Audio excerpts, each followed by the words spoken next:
So you're trying to figure out what kind of dish that you're going to make for your next big get-together. Well, I've got the dish for you guys. It's a bean dip, and it's pretty awesome. This bean dip will definitely have all your friends and family saying, wow, this is the best bean dip I think I've ever had. Hi, my name is George, and today I'm going to talk to you about making my bean dip. I'll be going over the ingredients that I use, as well as some of the utensils that are used to put it all together. Next, I'll be going over putting the actual ingredients all together, layer by layer. And also, I'll be going over some good kitchen practices to keep everybody safe that's in the house. And lastly, I'll be talking about cooking the actual bean dip and going over some of the different occasions that you could use the bean dip for. Now that I've gone over some of the things I'm going to talk to you guys about today, let's get into the first topic of discussion. Ingredients and utensils. Now the very first thing that I want to talk to you about is sanitation. It's really important to wash your guys' hands before you cook anything in the kitchen. 70% of foodborne illness is due in part by not washing your hands. And that is according to John Law, author of Make Food Safety Criteria in Kitchen Design. So really important, wash your hands before you make anything. Now that that's covered, the ingredients. So first I have Hormel chili with beans. It's a beef-based chili.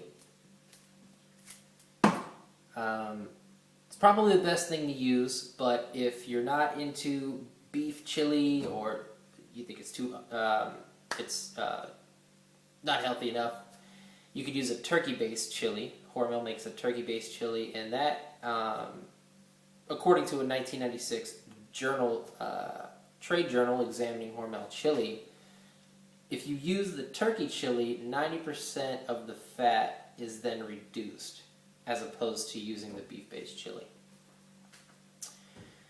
So, the next thing that we have is the Philadelphia cream cheese, which is probably the best cream cheese to use for this dish. And the third ingredient is the mozzarella cheese. I don't have it on hand right now. It's actually in the fridge. But that's the last thing you'll be using, is the mozzarella cheese. Some of the utensils, I have a spatula here, a spoon,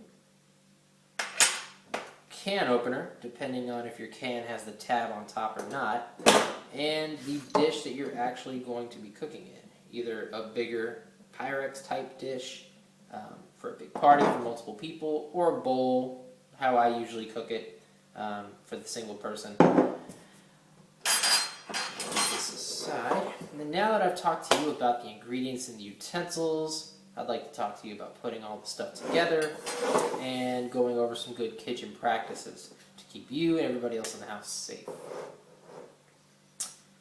Alright, putting it together. So the first thing that we want to do is take the cream cheese and layer whichever dish that you're using. You want to make sure that the bottom of the dish is completely layered out, and you want to use like 1/4 of an inch to 1/2 an inch. Well, 1/2 an inch is actually a little too much. About 1/4 of an inch of cream cheese in the dish, and you want to spread the entire bottom up the sides a little bit. Next, you want to take the Hormel chili, pour that over the top, and again, you want to make sure that it's spread evenly all the way on the bottom, covering all the cream cheese. And then after that, you grab the mozzarella cheese and sprinkle that over the top. 2 or 3 handfuls, but again, it really just depends on the size of the dish.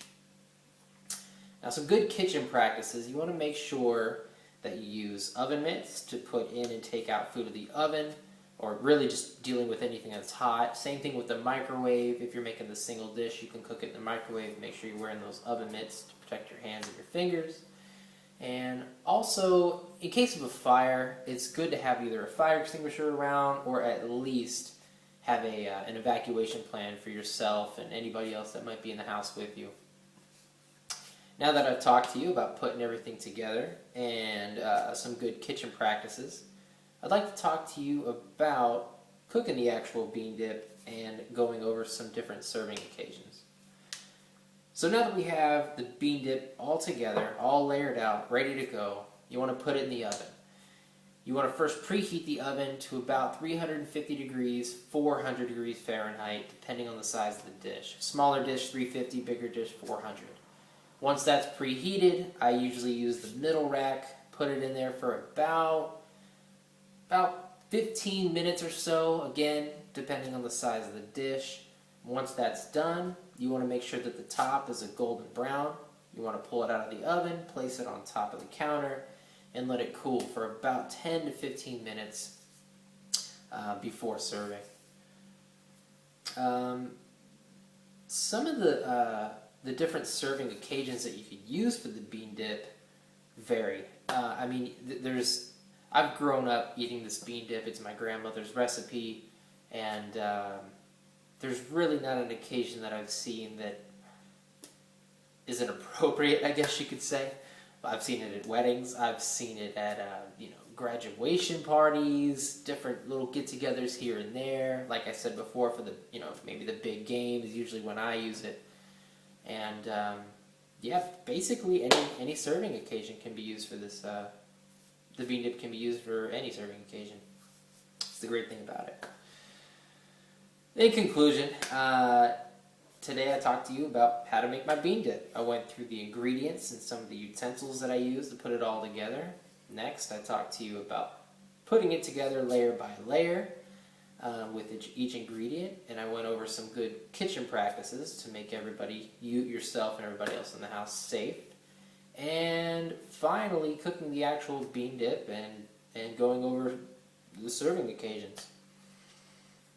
I'd like to thank everybody that listened in on my speech today, and I'm really looking forward to your feedback and also viewing in on some of your guys' speeches and seeing what kind of visual aids you have.